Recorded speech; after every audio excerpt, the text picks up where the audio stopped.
Hello, everybody. It is pretty early in the morning. Just left the gym and felt inspired to make a video to kind of describe something else that I wanted to do on my YouTube channel. And that is to start sharing some more things that I have been going through or that I have been learning through my journey in my spiritual life, of course, that I just wanted to start sharing. And this was brought up because yesterday on a mastermind call with my coach, there were some things that were brought to my attention. Not that they had not been brought to my attention before, but there was something different about this time in hearing it. And that is, although I do believe in the spiritual laws, consciously understanding them, subconsciously, there is some rejection happening. And it's kind of like a me versus me type of thing, little me versus big me. And I wanted to start kind of documenting that because maybe this will help someone else too, who may not truly understand the fact that they may read so much material, listen to so much material, and sometimes may take for granted and not see the small achievements that they have, but then at some point overall thinking, hey, I'm applying all these principles, I'm doing all this stuff, and nothing's happening, or I don't feel like much should be happening, more should be happening, because that was kind of the feeling that I had. I was like, I'm learning all this stuff on spiritual laws, law of attraction, law of mentalism, law of correspondence. Like, I'm understanding and learning about all these laws. And even, like I said, studying Neville Goddard and law assumption. And then it's like, as much knowledge as I have about all of this stuff, why doesn't it seem so easy for me to implement it and get the things that I want? And it wasn't until I think that it just really hit me when my coach mentioned that I'm probably not believing, or that my inner child needs convincing or understanding that what we are learning now is so much more effective than what we've learned in the past. And what I mean by that is that what I've learned in the past is that probably the majority of the time you don't get what you want, right? That's just how it just seems like we have a propensity to go towards what is negative. We have a propensity to believe that if it's too good, then it can't be true. Those type of that type of thinking. And then again, learning spiritual laws and understanding that my reality is a direct reflection of my thoughts and what basically is a reflection of my thoughts. I'm at cause, and that it's there are things that I can do to get myself going in a better place. So anyway, I say all that to say I just want to start documenting it because I think one of the things for me is that I have probably always had myself feeling like I'm a project, because I'm that person that's probably in the self-help section trying to figure out, okay, so this is happening. How do I correct it? Not understanding that the foundational basis of all of this stuff is me not believing 100% that I'm worthy. So in that, understanding that there's a worthiness issue, because when you understand that you are basically, God is emanating through you, God is functioning through you, how can I be less than God? Like, how can I tell myself that I'm not worthy of this or that? I'm very much worthy. However, the inner child within me doesn't see always her worth, because for years she's always had to do things in order to make herself feel like she's worthy. She's always had to people please. She's always had to be a high achiever. There are more things that people please, high achiever, feel like I have to be perfect. There are many aspects of this unworthiness that comes and that plays in your life. Your image of who you think you are is basically how you respond and how you project yourself in life. And so there may be certain things within me that I felt very strong about, like I definitely am that person that is a high achiever. And like at the end of the day, understanding and learning that probably some of the things that I did do were because I didn't feel like I was worth it. And also just like I said, getting to that understanding that I'm worthy because I was born, because I was put on this earth. There is a inherent worthiness within me that cannot be taken away, that I cannot get rid of. Like, I am worthy just because I was born. I was put here on a purpose.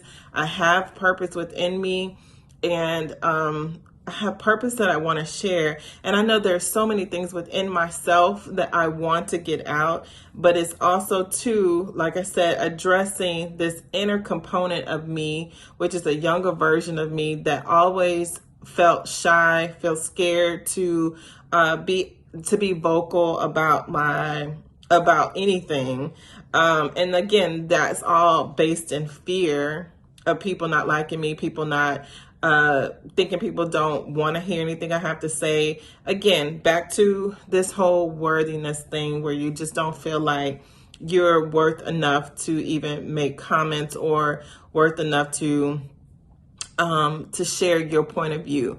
So I just want to start sharing that information. That's the hardcore truth about so much of what's transitioned for me, because again, with me, I have definitely made some huge strides, because this version of me is definitely a lot more confident and happier and freer than probably the Blanche 2 years ago. Shoot, the Blanche a year ago, probably the Blanche yesterday. I'm just learning to release beliefs that do not serve me, to start to shift my mindset to something that makes me happy. Shifting my mindset and letting go of beliefs that aren't serving me, and what I guess kind of feel like maybe kind of holding me back. Well, they are holding me back because there are beliefs that I'm believing in that are in a direct conflict with who I know that I truly am. And so when I'm not getting what I want or getting what I desire, I understand that it's because of me. It's because there is something within me that is not in agreement or not feeling like we deserve or we can have that thing that we're desiring. And so I have to sit down and address this little me within and get her on board with what the bigger me is trying to do. And if you don't understand what I'm talking about with the bigger me and the small me, the more that I start doing these drops, I will explain more about that. But it is basically you have the conscious mind and you have subconscious mind. And then also you can look at it in terms of, I don't know if you've heard the term or understand, and I mentioned it earlier about the inner child. We are a collection of our past thoughts, right? Because the only time that exists, and actually time is an illusion, but the only thing that we have is presence, and we are existing, we are living now. There's past versions, future versions that we may think of, but everything is happening in the now. And if you understand and kind of can maybe get your brain to kind of wrap around it, or just look at that, that the only time when you think about the past, you're thinking about the past now. And if you think about the future, you're thinking about the future now. So anyway, again, so I want to definitely share more of that. I'm still going to do the Rise with B series, because there's a lot of content in that I do want to share. Just lessons that I've learned, and a little bit more scaled and mapped out to present to you all. And I'm still trying to figure out what I'm going to call this series. I feel like I'm going to call it something in the terms of me versus me. It's my journey from fear to love, because when you're separated from love and you are fearing or not believing in yourself and not doing pretty much what you're desiring to do, that means that you have a strong propensity towards something that you're fearing. Because why aren't you doing it? But anyway, so what else did I want to say? So thank you for tuning in, and I look forward to these series, because not only do I feel like I'm going to help somebody else who possibly has a skeptical side about this whole, how does my mind and, things appear because of what I'm thinking. I hope to help inspire someone else to start understanding that it is very crucial about what you're thinking and what you see in this world, and how much of a reflection it is. And getting your inner thoughts and releasing beliefs that don't serve you helps you to live a different life, live a life that you had intended to live, that you probably forgot that you wanted to live. And so these are little nudges and little nuggets and within that can help you be free from what maybe you want to do. So anyway, I hope that whatever I said in this message is helpful. I know it's something in there that could be helpful. I'm thankful for this opportunity. I'm excited about what's going to come out of this, and stay tuned. Again, this is Be Fit, Mind, Body, and Soul. I am touching all components of who you are, and want to expand them in any way that I can. And so Be Fit is a brand that I developed.